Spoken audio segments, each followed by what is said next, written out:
Vrai tel que tu es debout, puissions faire une prière. Nous allons prier pour le restant des jours de ce mois de juillet. Nous allons bénir ces jours. Nous allons proclamer la grâce de Dieu sur tout ce mois de juillet. Que ce soit dans ton travail, que ce soit dans nos cultes, nous voulons vivre la grandeur, nous voulons vivre la puissance de la main de Dieu. Élevons nos voix. Prions au nom de Jésus. Élève ta voix, élève ta voix, élève ta voix. Bénis ce mois de juillet. Bénis ce mois de juillet.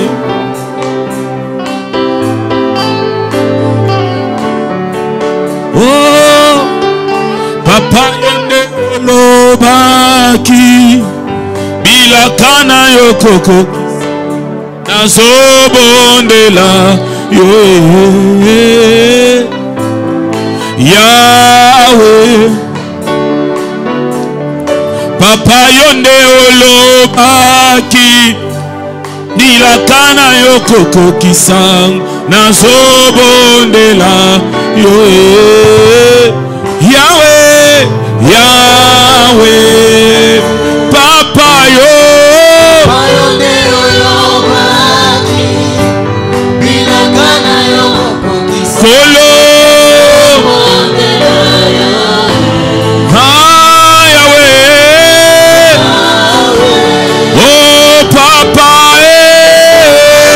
Oloba Yahweh.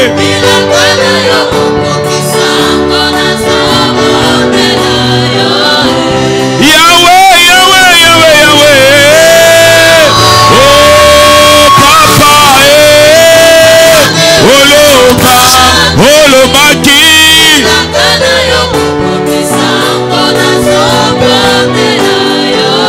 Yahweh, Yahweh, Yahweh.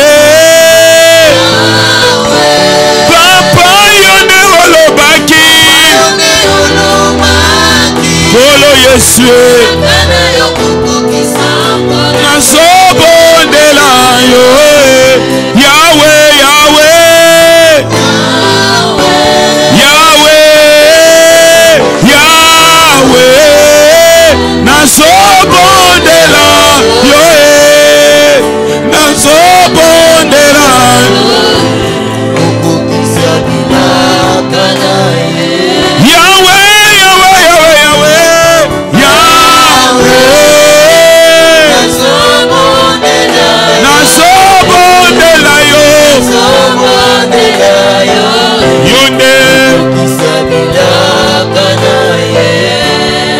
Nous allons prier pour notre vie de prière. Tu vas dire à Dieu de relever ta vie de prière. En cette partie de l'année, que le Seigneur puisse relever ta vie de prière, qu'il puisse la relever. Tu vas briser tout obstacle à ta vie de prière, la fatigue, la négligence. Dieu, ma vie de prière, relève ma vie de prière. Élevons nos voix. Prions au nom de Jésus-Christ. Prie le Seigneur. Dis-lui de relever ta vie de prière. Dis-lui de relever ta vie de prière. Au nom de Jésus.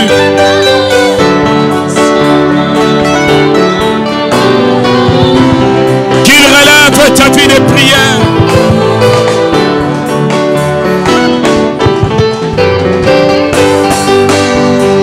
Prie. Alléluia.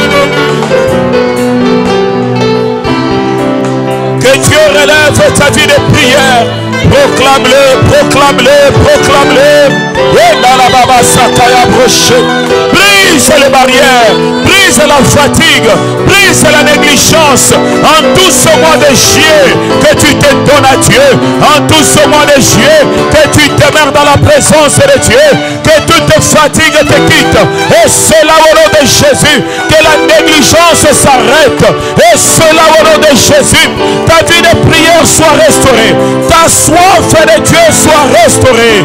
Au nom puissant de Jésus. Au nom puissant de Jésus, que ta soif de Dieu soit restaurée. Que ta soif de Dieu soit restaurée. Que ta soif de Dieu soit restaurée. Et cela au nom de Jésus. Et au nom de Jésus, que le Seigneur renouvelle. Qu'il renouvelle. la vie de prière. Au nom de Jésus. Au nom de Jésus. Alléluia. Tu vas dire à Dieu de te parler ce soir. Nous aurons encore un merveilleux temps de prière après la prédication.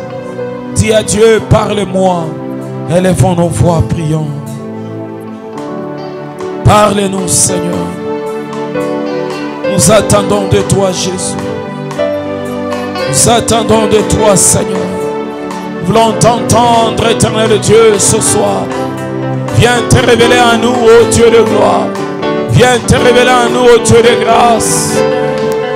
Parle-nous, Seigneur. Parle-nous, Seigneur. Parle-nous, Seigneur. Parle-nous, Jésus. Parle-nous, Éternel. Au nom de Jésus, nous avons ainsi prié avec foi. Amen. Tu peux bien faire en acclamant le Seigneur. Alléluia. Que Dieu soit béni. Tu peux encore bien faire en acclamant Dieu. Acclame-le. Il est dit de louange et d'adoration. Amen. Je vous salue au nom de Jésus. Je vous salue au nom de Jésus. Je crois que quelqu'un est en joie ce soir. Et nous croyons que le Seigneur va encore nous faire du bien. Hier, je reçois un témoignage à une sœur qui me dit: papa, juste après la prière, on m'a appelé pour commencer le travail. Ma saison nouvelle a commencé. Et aujourd'hui, il y a un frère qui m'appelle, qui dit: papa, on vient de m'appeler, je commence aussi le travail. Il est parti pour commencer le travail. La saison est en train de commencer. Alléluia. Alléluia. Que cela t'arrive aussi au nom de Jésus-Christ. Avant qu'on arrive le dimanche, même cette nuit, même demain matin, que le Seigneur fasse une chose nouvelle dans ta vie au nom de Jésus. Que cette saison s'annonce bien pour toi. Alléluia. Que Dieu soit béni. Ce soir, c'est la sœur Eunice qui va nous apporter la parole. Et nous croyons que nous serons bénis. Amen, amen. Il y a quelqu'un qui le croit. Croyons que nous serons énormément bénis ce soir. Tenez-nous debout pour accueillir l'oratrice de ce soir. Pendant qu'elle s'avance, nous acclamons le Seigneur.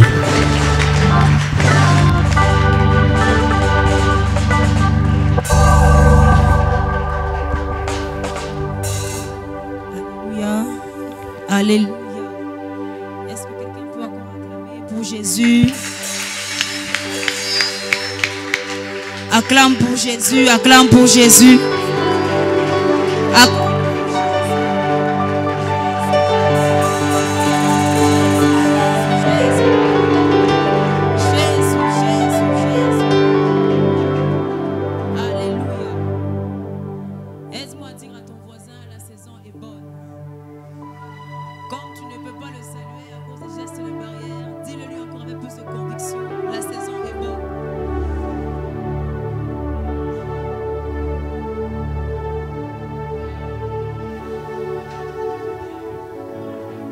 Amen.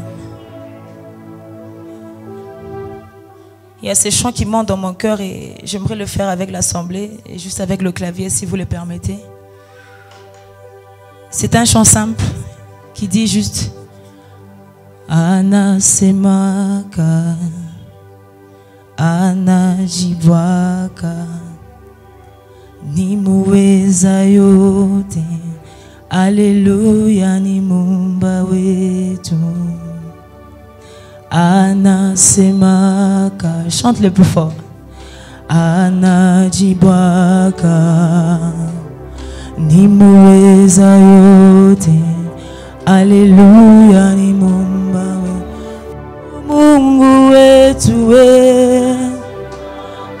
Anasemaka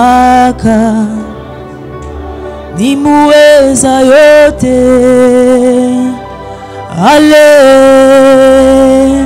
Est-ce que tu crois ce que tu dis? Anasemaka Anajibwaka ni muweza yote. Allez. Huyu Mungu wetu anasemaka Shadarabasa degerebo shadanama. Merci Jésus.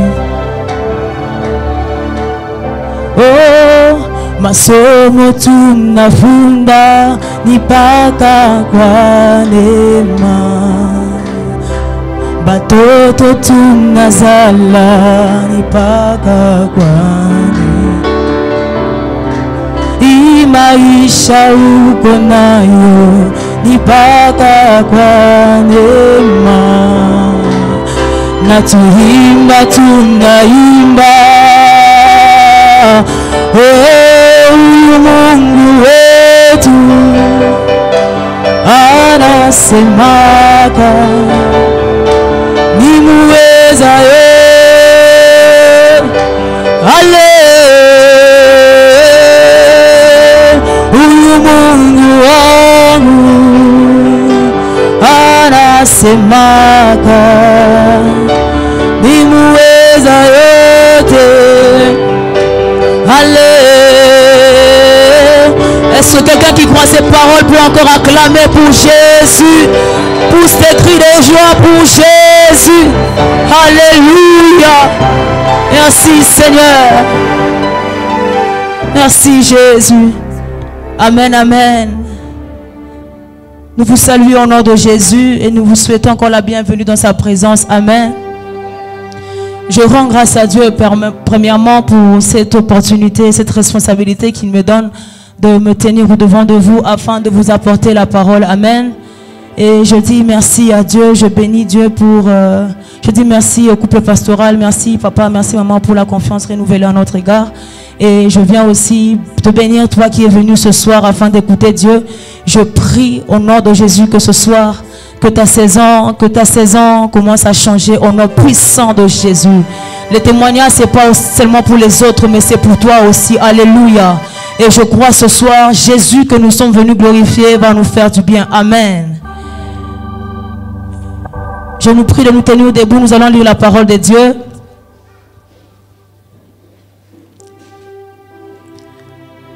Nous sommes dans le livre de Marc, Marc chapitre 16.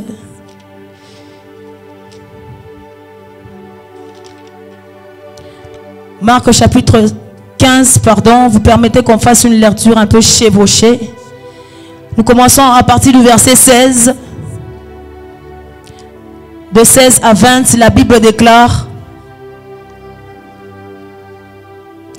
les soldats amenèrent Jésus dans la cour intérieure du palais et firent venir toute la cohorte.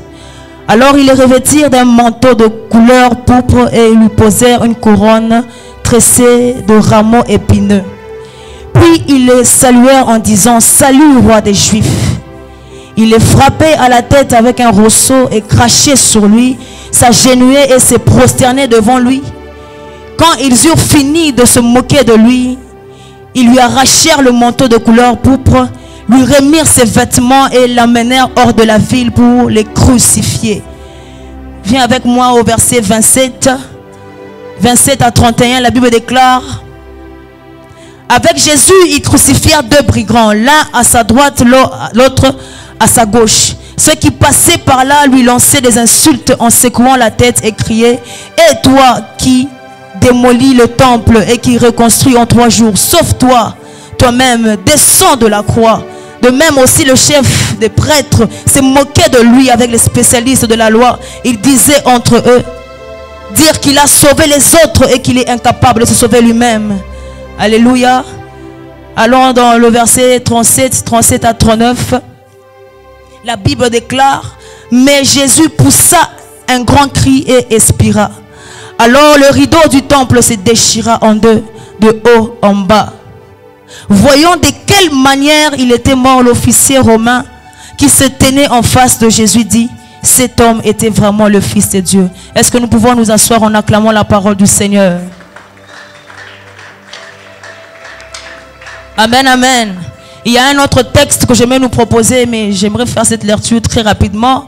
C'est dans 2 Timothée chapitre 2 au verset 8. 2 Timothée 2 verset 8. La Bible déclare: souviens-toi de Jésus-Christ ressuscité d'entre les morts, descendant de David, conformément à l'évangile que j'annonce.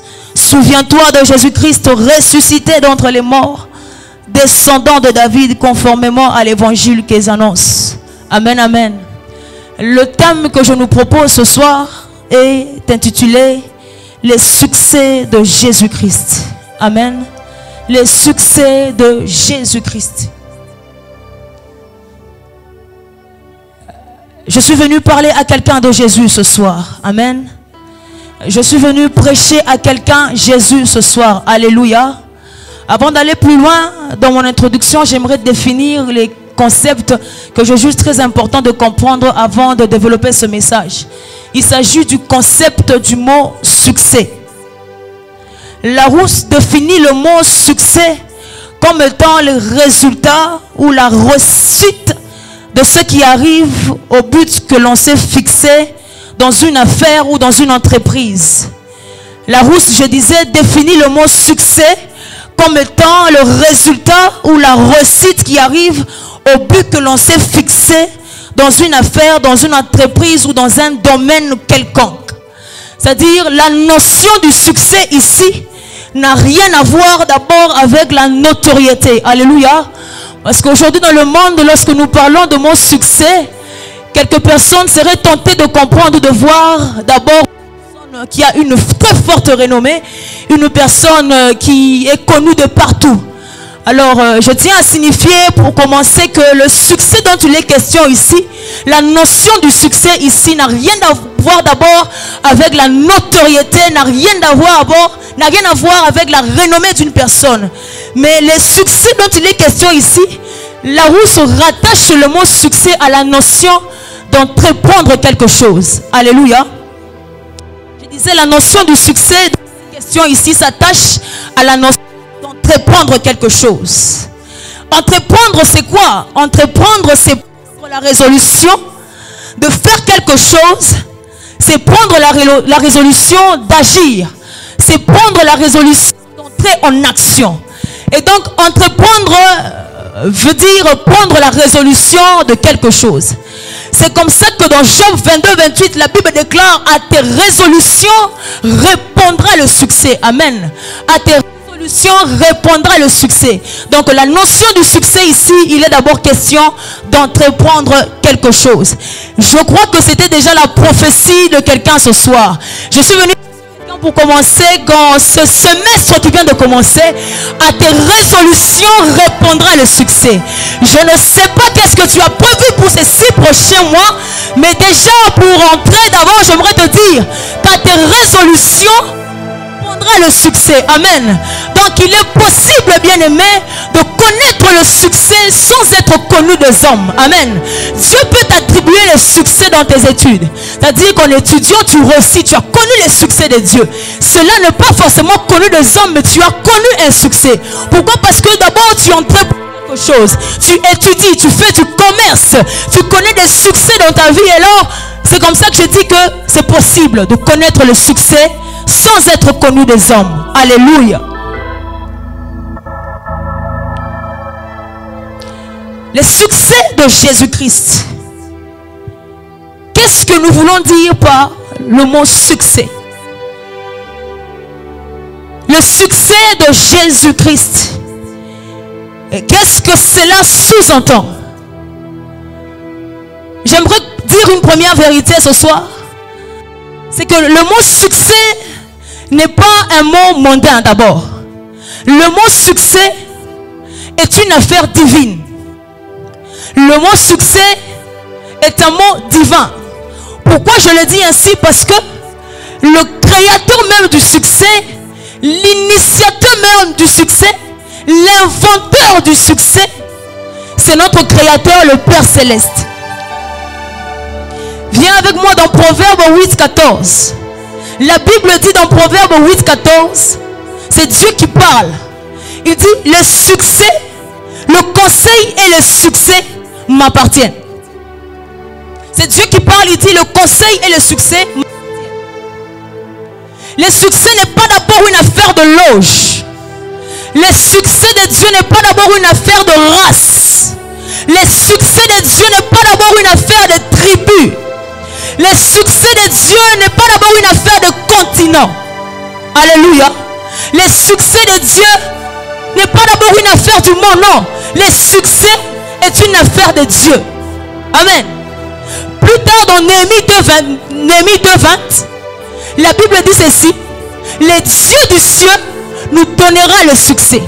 J'aimerais dire à quelqu'un, non seulement le succès est une affaire divine, mais il y a une personne qui donne le succès, c'est Dieu. Néhémie dit, le Dieu du ciel nous donnera le succès. Nous nous lèverons et nous bâtirons. Pourquoi? Parce que le Dieu des cieux nous donnera le succès. Je ne sais pas ce que tu as appris sous ce mot succès, mais ma première vérité à te dire ce soir, c'est que le succès, c'est Dieu qui le donne. Et je prie ce soir que le Seigneur t'accorde le succès. Oh non, que le Seigneur te donne le succès. Je viens dire à quelqu'un, tu te lèveras dans ton domaine, tu bâtiras dans ton domaine, parce que le Dieu des cieux t'aura donné le succès. Alléluia. Ça ne dépend pas de ton oncle, ça ne sera pas ton père, ça ne sera pas ta tante, mais je dis que c'est le Dieu des cieux qui te donnera le succès. Alléluia. C'est Dieu qui donne le succès. Et le Dieu des cieux nous donnera le succès. J'aimerais poser mes dernières bases avant de continuer ce message en disant premièrement, dans le contexte que nous exploitons ce soir dans le message, dans ce sujet qui parle du succès de Jésus-Christ, premièrement, dans ce contexte, nous refusons d'appeler succès tout ce qui a de la valeur dans le temps, mais qui n'a aucune valeur dans l'éternité. Alléluia. Nous refusons d'appeler succès tout ce qui a de la valeur dans le temps, mais n'a aucune valeur dans l'éternité. Amen, amen. Pour la petite histoire, j'aimerais nous rappeler quelque chose. Bien-aimés dans le Seigneur, nous parlons du succès de Jésus-Christ parce que si ce soir nous nous sommes réunis en ces lieux, cela n'est pas d'abord dû à une affiche qui a eu à circuler quelque part. Si ce soir nous sommes réunis en ces lieux, ce n'est pas une convocation de ton grand-père. Non, non, non, non, non. Si nous sommes réunis en ces lieux, derrière ces beaux cadres, derrière ces rassemblements, se cache un grand sacrifice qui a eu à la croix de Golgotha. Je m'explique. Si Christ n'était pas mort à la croix de Golgotha, je pense que cette réunion serait vaine et même qu'elle n'existerait pas. Alléluia. Si on n'avait pas connu un homme du nom de Jésus qui était venu dans ce monde il y a de cela 2000 ans passés pour donner sa vie afin que toi et moi nous soyons sauvés, je ne crois pas que je serais ici devant en train de presser chez Jésus. Alléluia. Si il y a de cela 2000 ans, nous n'avions pas connu un homme du nom de Jésus qui a accepté de quitter son trône et de venir ce soir, de venir donner sa vie pour que toi et moi nous soyons sauvés, ni toi ni moi nous serions en ces lieux. Alléluia. Voilà pourquoi je dis ceci. Nous refusons d'appeler succès tout ce qui a de la valeur dans le temps mais n'a aucune valeur dans l'éternité. Lorsque Jésus-Christ a donné sa vie à la croix de Golgotha, il est venu dans sa chair. Il est venu en Israël. Il est né, il a grandi. Jésus-Christ est mort. Il est venu donner sa vie dans le temps. Mais la vie que Christ a donnée dans le temps a son impact jusque dans l'éternité. Alléluia. La vie de Christ qui a été donnée dans le temps a connu son impact jusque dans l'éternité. Et c'est même la raison pour laquelle tu es là et je suis là. C'est parce qu'il y a un homme qui s'appelle Jésus qui a connu un succès, il y a de cela 2000 ans, mais que ce succès continue toujours d'avoir ses conséquences jusqu'à ce jour. Les succès que Jésus a eu il y a de 2000 ans à la croix de Golgotha, dans les temps jadis, continue jusqu'à aujourd'hui à avoir ses conséquences dans nos vies. Voilà pourquoi tu es là. Voilà pourquoi je suis là. Bien-aimé dans le Seigneur, pourquoi je m'attelle en disant ces choses? Vous savez, il est très important de comprendre, de savoir pourquoi est-ce que nous avons donné notre vie à Jésus. Ça m'est arrivé personnellement de rencontrer des gens. Lorsque nous sommes en train d'évangéliser, nous leur avons posé des questions en disant: est-ce que vous êtes chrétien? Avez-vous reçu le Seigneur comme, avez-vous reçu Jésus comme Seigneur et Sauveur? Les gens vous disent que oui, nous connaissons Jésus. Nous l'avons reçu. Nous fréquentons des églises.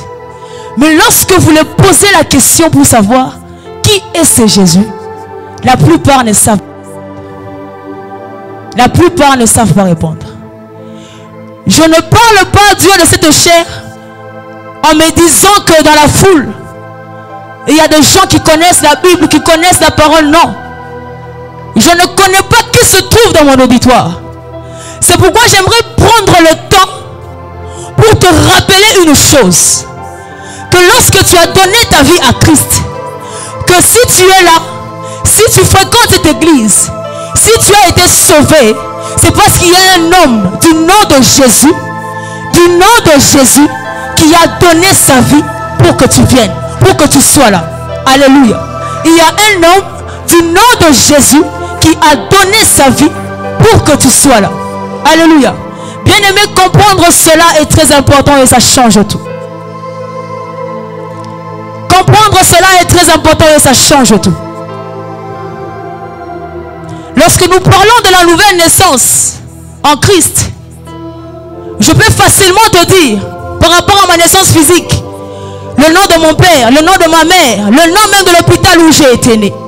Mais cette naissance physique a des limites. Un jour je mourrai, ce corps on va l'enterrer. Mais la nouvelle naissance que nous parlons dans l'église est une naissance qui n'a pas de limite. La nouvelle naissance que nous parlons dans l'église est une naissance qui tire ses origines. Est une naissance qui tire ses origines dans le sacrifice de la croix de Jésus.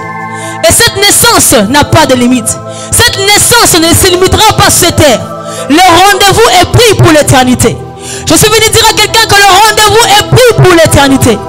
La nouvelle naissance dont nous parlons aujourd'hui est une naissance sans limite. Est une naissance sans limite. Alléluia. Est-ce que quelqu'un peut acclamer le Seigneur?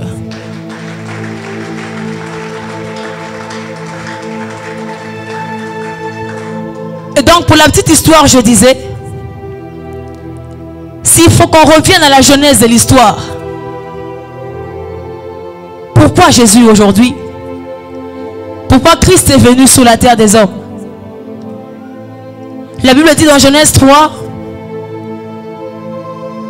que Dieu a créé le monde. Dieu a créé tout ce que vous savez. Et lorsqu'il a mis l'homme dans le jardin, il a donné une instruction à l'homme. L'homme devait manger de tout sauf de l'arbre qui était planté au milieu. Et l'homme avait désobéi à l'instruction divine. C'est comme ça qu'on a dit que l'homme avait péché. Et comme l'homme a péché, l'homme devait mourir. Selon ce qu'il est écrit, le salaire du péché, c'est la mort.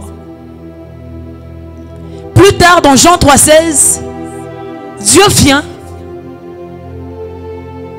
poussé par son amour. Il dit, c'est vrai, l'homme a péché. C'est vrai qu'il a désobéi. Parce que je l'aime, je veux lui donner mon fils. Afin que, lorsqu'il va croire en lui, qu'il ne périsse point, mais qu'il ait la vie éternelle. Je l'ai dit une fois, Dieu de cette chair, et je veux encore le redire. Tout ce qui est dans ce monde, tout ce qui a valeur dans ce monde, s'acquiert moyennant un prix. C'est-à-dire que lorsque je regarde le prix de ces pots de fleurs, je peux l'estimer à un prix. La valeur de ce pot, je peux l'estimer à un prix X. Lorsque je regarde ce panier, il a de la valeur. Je suppose que même lorsqu'on part dans le marché, on a dû le payer à un prix X. Alléluia. Mais lorsque ce pot ici, très beau devant moi, connaît une fissure, la valeur de ce pot sans la fissure était une autre valeur. Mais ce pot, lorsqu'il se casse, on ne peut plus le revendre à la même valeur sans la fissure. C'est-à-dire que sa valeur a connu une dégradation. Alléluia. C'est ce qui s'est passé avec l'homme dans le jardin. Lorsque l'homme, avant que l'homme ne pêche, l'homme a été créé à l'image et à la ressemblance de Dieu. Lorsque l'homme a péché, la valeur de l'homme a été réduite. Alléluia. C'est cette valeur de l'homme réduite que Dieu va estimer au prix de son Fils unique. C'est-à-dire, le Fils qui a été donné à la croix de Golgotha n'est pas venu payer le prix d'un homme saint. Le Fils que Dieu a donné, le Fils qui est mort à la croix de Golgotha, n'est pas venu payer le prix d'un homme parfait. Non. Dieu a dit que l'homme pécheur valait le prix de son Fils. Dieu a estimé que cet homme dont la valeur a été réduite à cause du péché valait et vaut le prix de son Fils Jésus. Alléluia. Et cet homme, c'est moi. Cet homme, c'est toi. Cet homme, c'est moi. C'est toi. Cette femme, moi. Cette femme, c'est toi. Dieu n'a pas attendu te connaître pour envoyer son Fils pour qu'il meure à ta place. Non. Alléluia. Dieu n'a pas attendu que tu sois propre. Il n'a pas attendu que tu sois saint. Mais il a envoyé son Fils dans son amour. Afin que tout pécheur, afin que toi pécheur, toi homme sale, toi homme péché, que tu puisses avoir la vie éternelle. Alléluia. Et si nous sommes là, je disais, c'est à cause de Jésus. Nous sommes en train de parler du succès de Jésus-Christ. Du succès de Jésus-Christ. Pourquoi il est venu, nous l'avons dit. Et qu'est-ce qu'il devait faire pour nous sauver? Nous venons de le dire. Alléluia. Mais cet homme qu'on appelle Jésus, lorsque je lis la Bible, lorsque je lis le parcours de cet homme qu'on appelle Jésus, la Bible me dit qu'il a eu à guérir des malades. Amen. Cet homme qu'on appelle Jésus, tout au long de son parcours, il a eu à faire marcher des paralytiques. Cet homme qu'on appelle Jésus, il a eu à ressusciter des morts. Cet homme qu'on appelle Jésus a eu à purifier des lépreux. Cet homme qu'on appelle Jésus a eu à calmer la tempête. Cet homme qu'on appelle Jésus, la Bible dit qu'une fois, une femme à la perte de sang qui saignait depuis 12 ans a eu à guérir de ce mal. Pourquoi? À cause de cet homme qu'on appelle Jésus. Cet homme qu'on appelle Jésus a eu à guérir la belle-mère de Pierre d'une très forte fièvre. Cet homme qu'on appelle Jésus. Cet homme qu'on appelle Jésus a eu à nourrir toute une multitude des hommes avec 5 pains et 2 poissons. Cet homme qu'on appelle Jésus. Cet homme qu'on appelle Jésus a eu à faire des grands exploits dans la Bible. Cet homme qu'on appelle Jésus. Cet homme qu'on appelle Jésus. Dans tout ce que Jésus a eu à faire dans son parcours, la Bible dit que pendant qu'il faisait ces choses, il n'était du haut à la croix. Amen. Lorsque Jésus guérit un malade, Jésus n'est pas encore monté à la croix. Lorsque Jésus fait marcher un paralytique, la Bible dit qu'il n'est pas encore monté à la croix. Lorsque Jésus guérit cette femme à la perte de sang, Jésus n'est pas encore monté à la croix. Comme tout acteur qui se respecte, même dans le film, lorsque l'acteur arrive à libérer les captifs, ou l'acteur arrive à jouer son rôle, le film est appelé à se terminer. Moi, je me pose la question. Seigneur, tu as guéri les malades. Tu as fait marcher les paralytiques. tu as fait toutes ces choses. N'était-il pas suffisant? Ce n'était pas suffisant pour nous. Ce n'était pas suffisant pour nous pour que l'on se rende compte de la puissance de ton nom, pour que l'on se rende compte de la grandeur de ton nom. Seigneur, tu as eu à ressusciter un homme même après qu'il ait fait plus de 2 jours dans le tombeau. Cela n'était pas suffisant pour nous de croire que tu étais le Fils de Dieu. Cela ne pouvait pas se limiter que par là. Et quand j'interroge Dieu, il me dit ceci: je dis que j'ai eu à guérir une femme à la perte de sang qui saignait pendant. C'est vrai que j'ai eu à le faire. Ça te défie, ça te fortifie. Mais ça, c'est pas ton histoire. C'est vrai que j'ai eu à faire marcher un paralytique. Ça te défie, ça te fortifie. Mais ça, c'est pas ton histoire. C'est vrai que j'ai eu à faire ressusciter des hommes. Ça te fortifie, ça t'édifie. Mais ça, ce n'est pas ton histoire. En d'autres termes, ce que Dieu a voulu me faire comprendre, ceci, c'est que guérir les malades, Dieu peut le faire. Faire marcher les paralytiques, Jésus peut le faire. Ressusciter les morts, Jésus peut le faire. Et il a fait. Mais que toi et moi, nous ayons une histoire avec Dieu. Il a fallu qu'il puisse monter à la croix de Golgotha. Il a fallu qu'il puisse monter à la croix de Golgotha et laisser son sacrifice là. Alléluia. Pour que ton histoire à toi et ton histoire à moi connaissent leur jour. Ça ne dépendait pas de la femme à la perte de sang. Ça nous édifie, ça nous fortifie. Mais ton histoire avec Jésus a commencé à la croix de Golgotha. Ton histoire avec Jésus a commencé à la croix. Alléluia. La Bible dit que nous étions privés de la gloire de Dieu. Pourquoi? Parce que nous avons péché. Nous étions privés de sa gloire parce que nous avions péché. Il y avait des actes et des ordonnances qui subsistaient contre nous. Mais Jésus-Christ, en montant à la croix de Golgotha, Jésus-Christ, en montant à la croix de Golgotha, Jésus-Christ, en montant à la croix de Golgotha, il n'était pas question d'abord des hommes qui se présentaient là, non.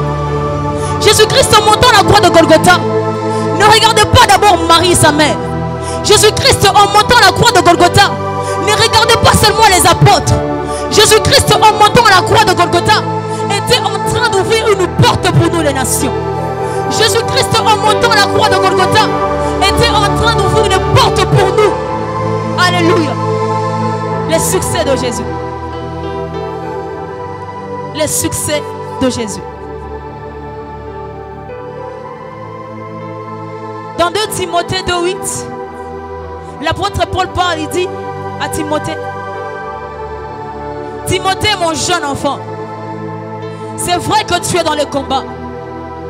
Timothée, mon jeune enfant, malgré ton jeune âge, malgré les épreuves, malgré les obstacles auxquels tu fais face, souviens-toi de Jésus-Christ, mort et ressuscité. Souviens-toi de Jésus-Christ, mort et ressuscité. Souviens-toi de Jésus-Christ, mort et ressuscité. Timothée, mon jeune enfant, ne te souviens pas de toutes ces fois où tu as jeûné. Ne te souviens pas de toutes ces fois où tu as prié. Ne te souviens pas de toutes ces fois où tu as donné ta dîme. Ne te souviens pas de toutes ces fois où tu as eu à te sacrifier pour mon nom. Timothée, mon jeune enfant, souviens-toi de Jésus-Christ, mort et ressuscité. Souviens-toi de Jésus-Christ, mort et ressuscité. Bien-aimé dans le Seigneur, au début j'ai dit que lorsque Dieu guérissait les malades, Dieu faisait marcher les paralytiques. Il dit, c'est bien tout ça, c'est pour t'édifier et te fortifier. Mais ton histoire avec Jésus a commencé à la croix de Golgotha. Pourquoi je te dis ceci? Pourquoi je te parle de ce message? Les circonstances par lesquelles tu es en train de passer passera. Ce monde que nous sommes en train de voir tout autour de nous passera. Alléluia. Mais rien de tout ça, rien de tout ce qui se passe en ce moment ne peut t'enlever les souvenirs de ce que Jésus a fait pour toi à la croix de Golgotha.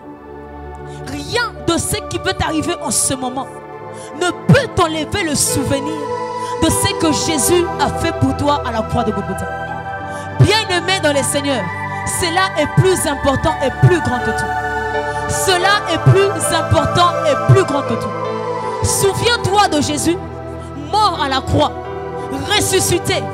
En d'autres termes, Paul est en train de dire à Timothée, malgré tout ce que tu es en train de traverser en ce moment, souviens-toi qu'il y a eu un Dieu, qu'il y a eu un Jésus, poussé par son amour, qui a donné sa vie pour toi. Qui a donné sa vie pour toi.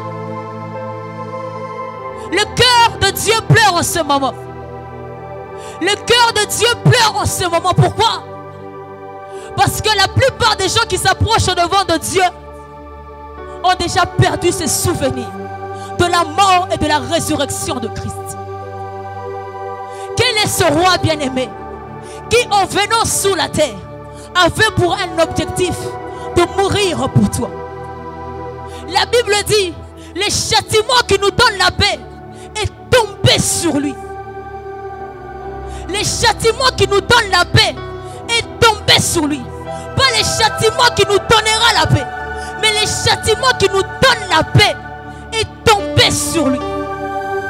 La Bible dit qu'on a mis son sépulcre entre les criminels. Pourquoi? Pour que tu aies la vie aujourd'hui. Bien-aimé, c'est plus qu'avoir des enfants. C'est plus qu'avoir des diplômes. C'est plus qu'avoir une réussite dans ce monde où je sais comment. C'est plus qu'avoir un succès mondain. C'est plus que ces choses. C'est plus que ces choses. Alléluia. Alléluia. Et donc tu n'as plus raison d'être inquiet ce soir.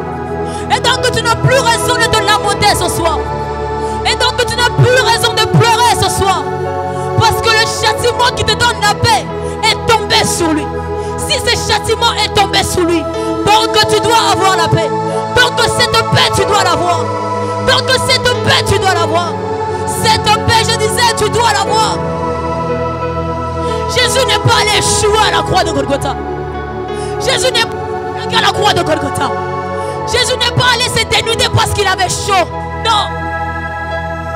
Jésus n'a pas laissé son trône parce qu'il manquait à faire. Il n'a pas laissé le trône parce qu'il manquait à faire. La Bible dit que c'est par amour qu'il est venu. Il est venu donner sa vie afin que toi et moi nous soyons sauvés. Ce soir, j'aimerais que quelqu'un soit conscient du succès de Jésus. Du succès que Jésus a remporté à la croix de Golgotha. Bien-aimé, c'est un succès que nous devons crier partout dans le monde.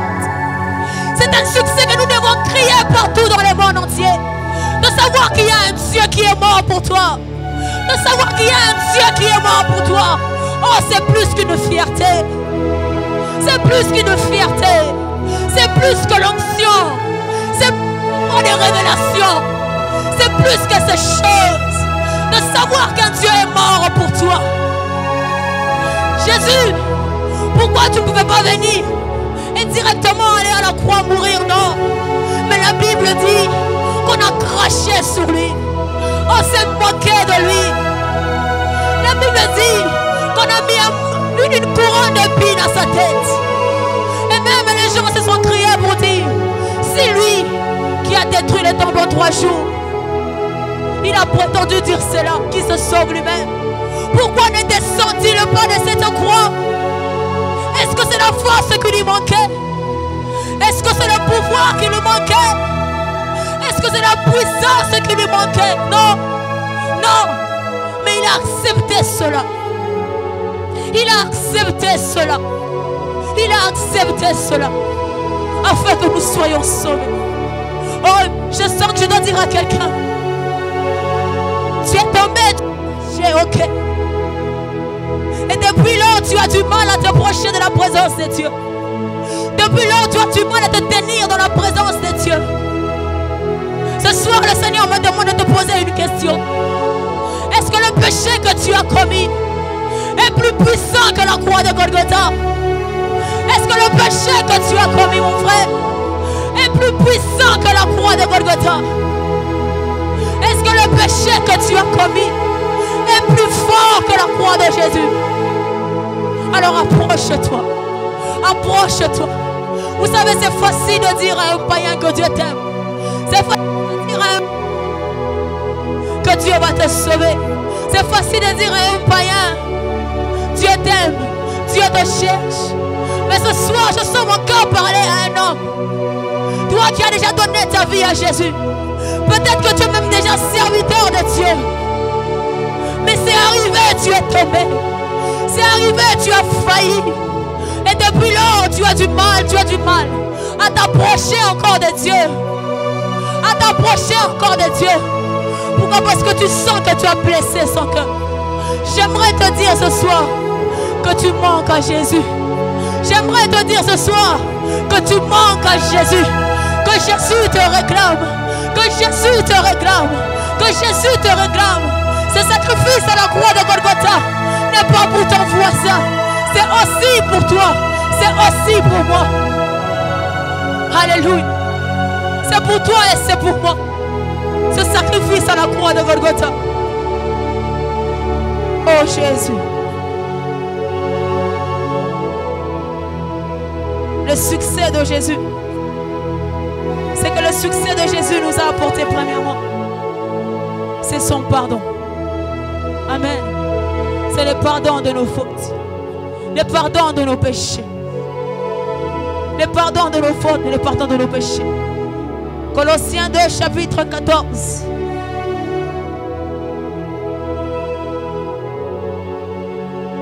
Colossiens 2 14, la Bible déclare: car il a annulé l'acte qui établissait nos manquements. J'aimerais commencer à partir du verset 13. Il est écrit: et vous qui étiez morts à cause de vos fautes, parce que vous étiez incirconcis des païens, Dieu vous a donné la vie avec Christ.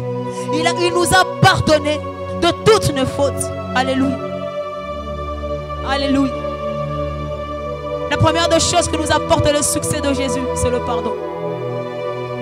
C'est le pardon de nos fautes. Bien aimé, avant même la sanctification, c'est le pardon. Pour que l'enfant prodigue, quand l'enfant prodigue revienne vers son père, la Bible dit qu'il a reconnu ses fautes.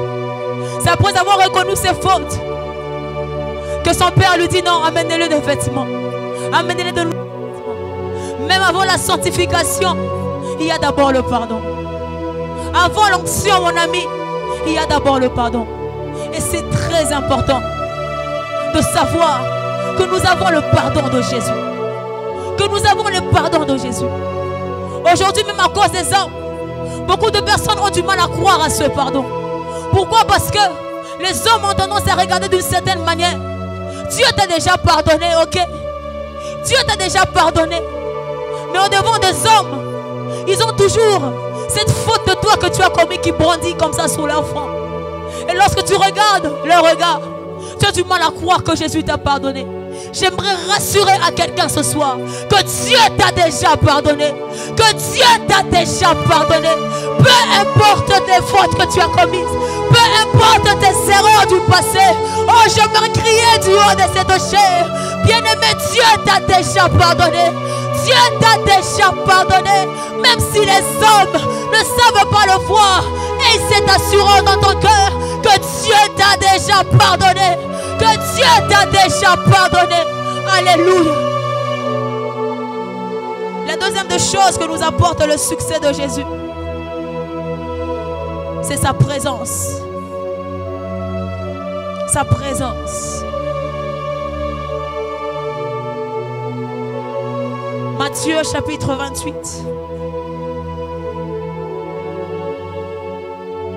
La Bible déclare ceci: 28 au verset 19. Allez donc dans le monde entier et faites des disciples parmi tout le peuple. Baptisez-les au nom du Père, du Fils et du Saint-Esprit. Apprenez-leur à obéir tout ce que je vous ai prescrit.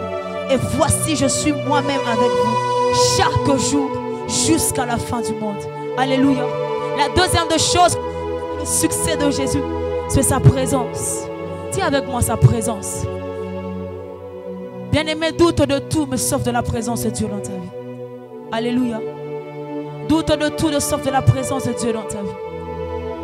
Alléluia. La présence de Dieu. La présence de Dieu est le deuxième bénéfice que nous apporte son succès. Tu ne sais pas ce que tu peux faire avec la présence de Dieu. Tu ne sais pas où est-ce que tu peux arriver avec la présence de Dieu. Bien-aimé, lorsque je parle de la présence de Dieu, je ne parle pas de ces sensations que tu ressens lorsqu'on joue peut-être une mélodie, non. Je ne parle pas de cette sensation que tu ressens lorsque tu es peut-être à l'église, non. Je parle de cette présence qui est en toi permanente. De cette présence qui crie en toi, qui te rassure, qui te donne la conviction, qui dit en toi que tu es enfant de Dieu. C'est de cette présence dont je suis en train de parler. Alléluia. Je parle de cette présence qui te convainc au-dedans de toi-même, qui te donne une assurance ferme que le jour où Dieu reviendra dans les airs, tu te tiendras et tu partiras avec lui. C'est de cette présence dont je veux te parler. C'est de cette présence dont il s'agit. Bien-aimé, ne doute pas de cette présence de Dieu. Elle est avec toi. Ça ne dépend pas de ce que tu sens. Ça ne dépend pas de ce que tu comprends. Non, bien-aimé. Même lorsque tu viens de donner ta vie à Christ aujourd'hui, la présence de Dieu est avec toi. Et c'est plus que toute autre chose. C'est plus que toute autre chose. C'est plus que toute autre chose. La présence de Dieu.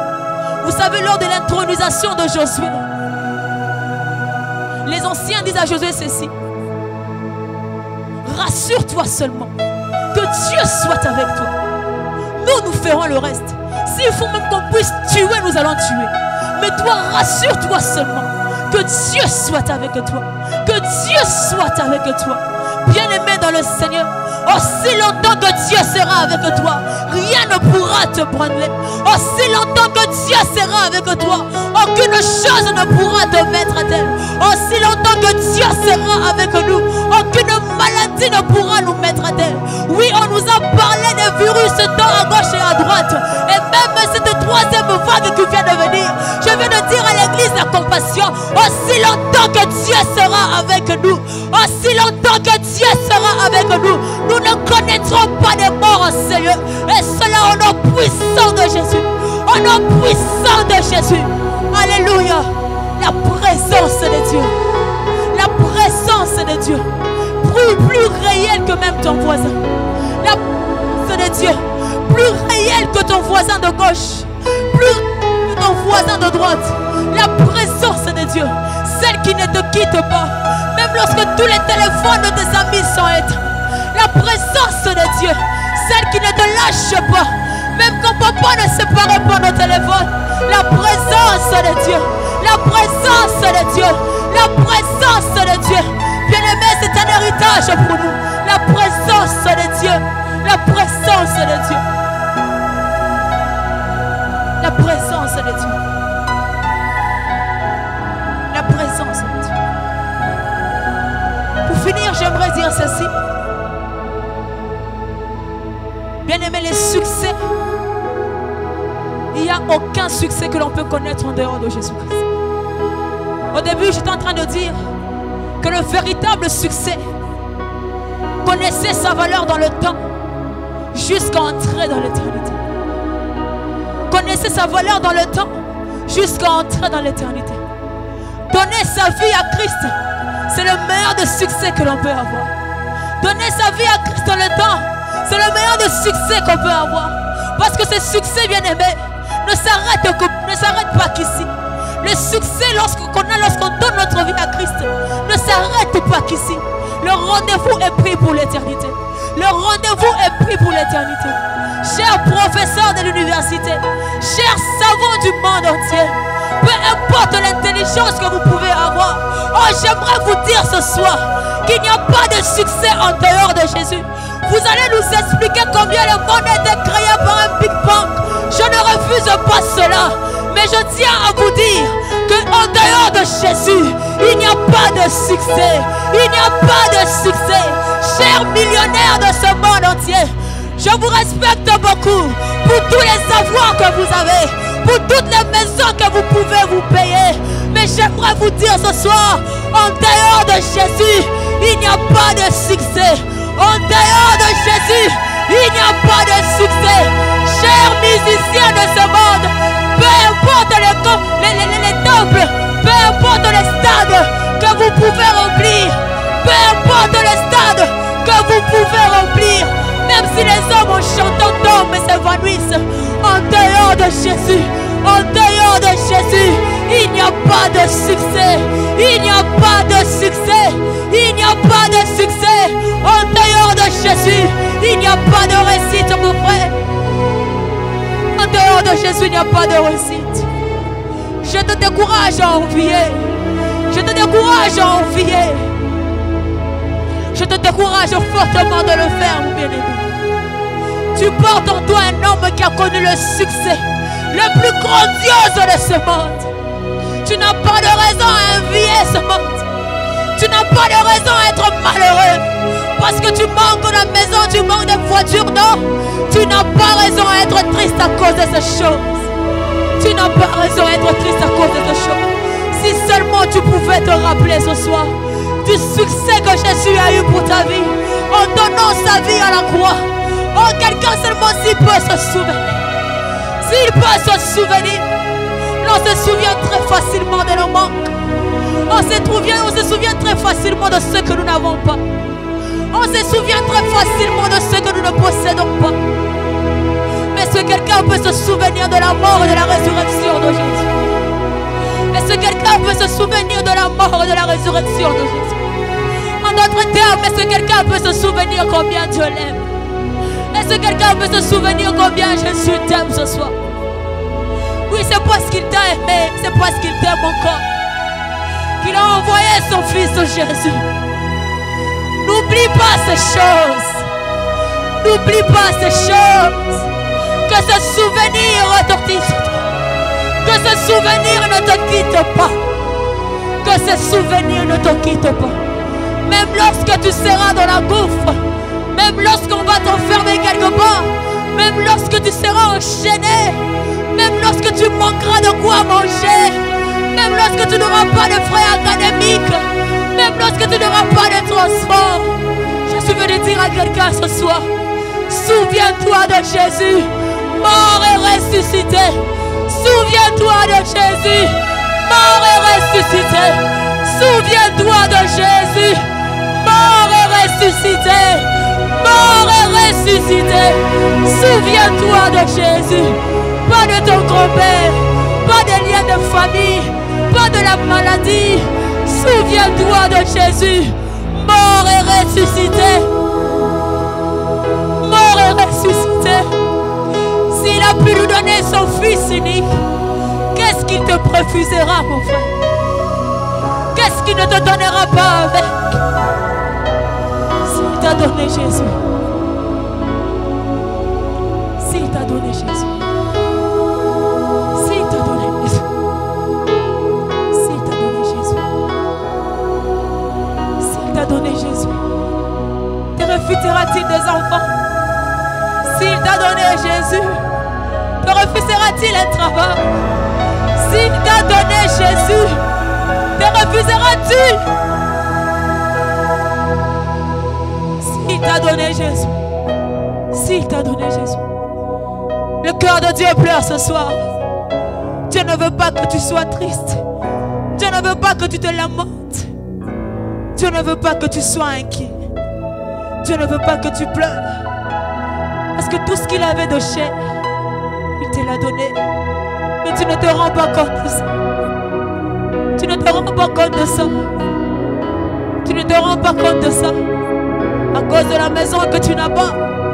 Tu ne te rends pas compte que tu as eu un grand trésor. Tu ne te rends pas compte du temps du Fils de Dieu. Tu ne te rends pas compte de ça. Tu es là, tu pleures. Tu pleures. Tu pleures. Tu es aussi pleureux. Tu es aussi pleureux. Je suis venu dire au peuple de Dieu ce soir. Je suis venu dire au peuple de Dieu ce soir.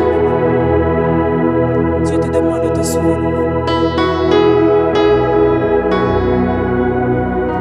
Demande de te souvenir. Dieu te demande de te souvenir. Souviens-toi. Souviens-toi. Souviens-toi. Souviens-toi. Souviens-toi. Merci Seigneur. Merci Seigneur. Est-ce que tu peux commencer à l'adorer? Est-ce que tu peux commencer à réaliser? Est-ce que tu peux commencer à adorer Jésus? Est-ce que tu peux commencer à réaliser combien il t'aime? Est-ce que tu peux commencer à réaliser combien il t'aime? Réalise, réalise. Réalise combien il t'aime. Réalise, réalise. Réalise ce succès qu'il a eu. Réalise, réalise. Réalise.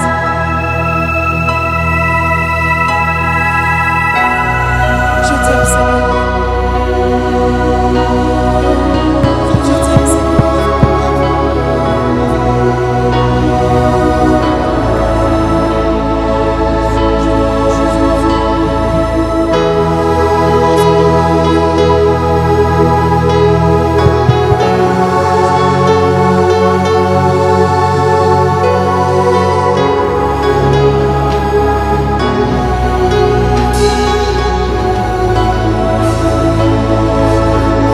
Je veux être là devant ta face. Je veux être là plus près de toi. Je veux être là, oh, devant ta face. Je veux être là, plus près de toi. Je veux être là, devant ta face. Je veux être là, plus près de toi. Jésus n'était pas allé à la croix pour blaguer. Si Jésus-Christ était monté à la croix, c'était pour résoudre les problèmes de ta vie. S'il était monté sur la croix, c'était pour t'accorder la paix, toi qui manquais de paix. Si Jésus était monté sur la croix, c'était pour ouvrir les portes qui étaient fermées au-devant de toi. Et si Jésus a eu le succès à la croix, tu auras aussi le succès dans ta vie. S'il a eu le succès à la croix, tu auras aussi le succès dans ta marche. Si Jésus a vaincu, tu vas aussi vaincre ensemble avec Jésus. Nous allons prier ainsi. La première chose que nous recevons par la croix, c'est le pardon de nos péchés. Ainsi ce soir, nous allons désirer ce pardon de péché dans nos vies. Tu vas dire à Dieu, pardonne-moi. Il est écrit que la main du Seigneur n'est pas courte et son oreille n'est pas dure. Mais ce sont nos péchés, ce sont nos transgressions qui mettent une barrière entre Dieu et nous et qui l'empêchent de nous entendre. J'aimerais que tu dises à Dieu ce soir, Seigneur, pardonne-moi. Que l'œuvre de la croix, que ton sang qui a coulé sur la croix puisse aussi couler sur ma vie, puisse me purifier, puisse me sanctifier. Commence à désirer le sang de Jésus sur toi. Désire le sang de Jésus.